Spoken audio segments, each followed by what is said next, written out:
தமிழ்நாடு மாநில ஹஜ் குழு மூலம் ஹஜ் புனித பயணம் மேற்கொள்ள 2701 பேர் குலுக்கல் முறையில் தேர்வு செய்யப்பட்டனர்.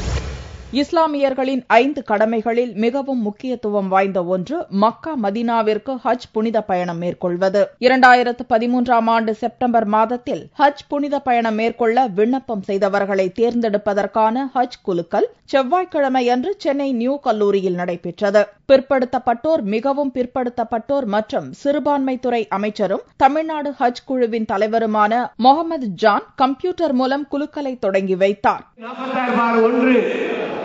877/1 நடப்பாண்டில் ஹஜ் பயணம் மேற்கொள்ள 11,404 பேர் மற்றும் 7 குழந்தைகள் விண்ணப்பம் செய்திருந்தனர். இதில் 70 வயது முதிர்ந்தவர்கள் மற்றும் 3 முறை விண்ணப்பம் செய்து குலுக்கல் முறையில் தேர்ந்தெடுக்கப்படாத 4வது முறை விண்ணப்பம் செய்தவர்கள் என்று மொத்தம் 936 பேர் குலுக்கல் முறை இல்லாமல் சிறப்பு ஒதுக்கீட்டில் தேர்ந்தெடுக்கப்பட்டனர். மீதமுள்ள 2701 பேர் மாவட்ட வாரியாக குலுக்கல் முறையில் தேர்ந்தெடுக்கப்பட்டனர்.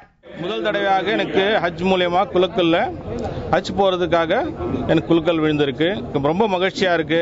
தனிப்பட்ட முறையில் நான் விண்ணப்பித்திருந்தால் எனக்கு செலவு கூட இருக்கும். கடந்த வருடம் நான் ஹஜ் செல்வதற்காக அப்ளை செய்திருந்தேன், எனக்கு கிடைக்கவில்லை.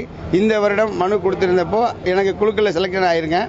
இந்த வருஷம் நான் ஹஜ்ஜுக்கு போற வாய்ப்பு கிடைச்சதுக்காக ரொம்ப மகிழ்ச்சி அடைகிறேன். ஹஜ் கமிட்டி மூலமாக செல்லும் போது 1,50,000 ரூபாய்க்குள்ளதான் செலவாகும்.